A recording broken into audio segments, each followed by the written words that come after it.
So my inflated mattress, air mattress, leaks some nights, and I go, oh, I don't know why. I do know it comes from the nozzle. So it's when you screw it onto a certain point. So a fix for that is there's a little rubber ring on the inside around the sheath before it turns on, so the rubber ring should seal it tight, right?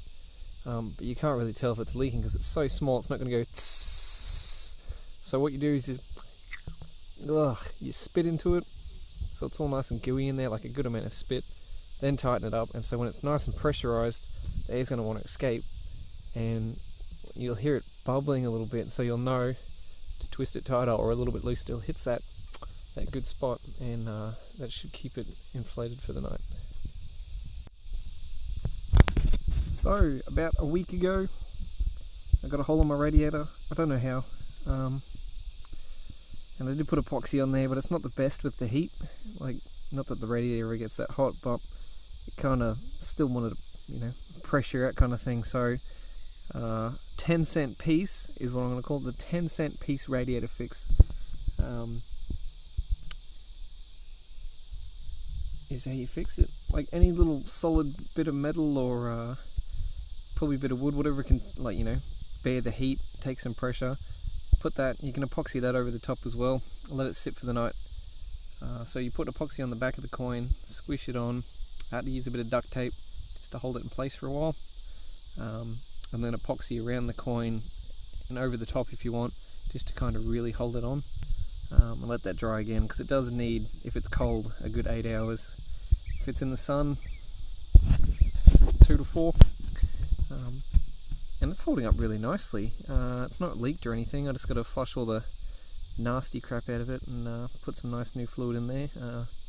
But it's getting cold these ways, so there's no really need for that kind of stuff anyway. But yeah, another fix.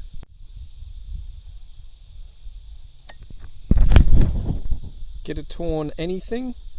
Duct tape.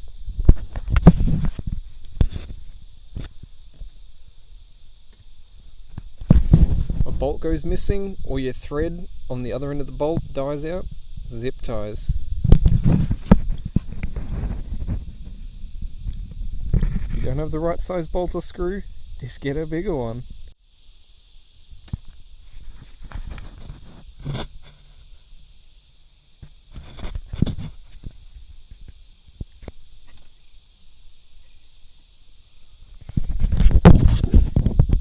Cheaper, and so far at 10,000k, and they still got quite a few more thousand in them, compared to the Heidenau's, the German brand. I think they were like 230 for a back tire, or 220, and this one was only 170, so and you could probably get a little bit cheaper as well.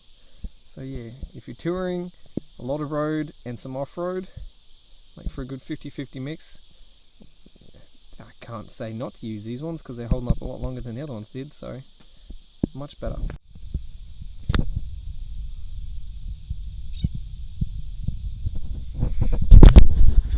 Alright, for anyone who has a KLR and your oil filter is leaking, when the cap's on, you go, oh, I tightened it back up and there's a new O-ring, and I've had the same problem with an old O-ring and a new O-ring.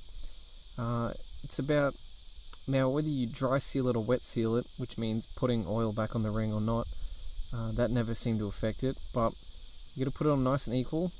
Make sure it's kind of pushed down at the lower section, and you do want it equal and nice and neat, sitting as flush as possible. But I'm finding that mine, you have to make sure that they're both finger screwed in, but the right one gets tightened first and then the left one, and that seems to hold it flatter than the other way around. So another fix. Alright, it's the end of the day here with Georgie. Ooh, ooh, ooh, ooh. And what do we do today, Georgie? Ooh, ooh, ooh. That's right, not a whole bunch. Just rode in a straight line, really. The Nulla boring. Man, my puns are awesome. is done, gone, out of the way. The big bite's finished. There really wasn't anything to see there. Lots of torturous wind, just knocking you left and right all the time. So that really sucked. It's cold. It's actually pretty cold. I got my shirt, my jumper, my neck scarf, my insulated jacket, gloves, boots, socks, all that kind of stuff. And the wind still kind of gets into you a little bit. So it's actually quite chilly down here. Spark plug needs replacing. Coming up to 10,000 kilometers actually. So we're due for another decent service, I think. Man,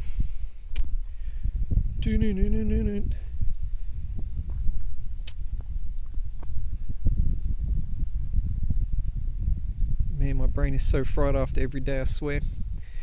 I don't feel like I ever get a rest.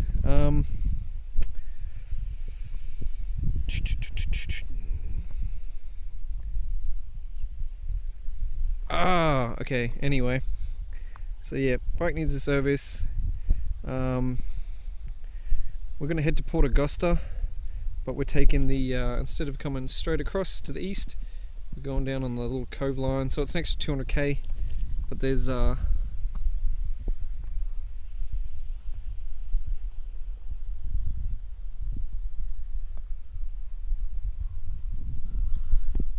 this kind of stuff to see. It's quite nice. It's got a beach camp tonight. I can't say much footage is going to come through, not for the last couple of days. Everyone loves Georgie, especially the olders. The grey nomads coming. Oh, who is that? What's that for? Oh, that's so. Can I take a picture? Yeah, Georgie loves it, right? Yeah. So not much going on. Pretty keen for Tassie though. So I think maybe Port Augusta tomorrow. That's quite a big haul. I do want to try and relax and see some stuff after the Nullarbor, and then get some bike stuff done in Port Augusta. Gonna head down to Adelaide, maybe spend a day there, maybe not. There's a family friend who's offering me a place to stay just downside of there, which is good. I've got to start organising my ferry ticket to Tassie, and then we're going to hit Melbourne up and just enjoy ourselves, really. Taking this one all around the country. Alright.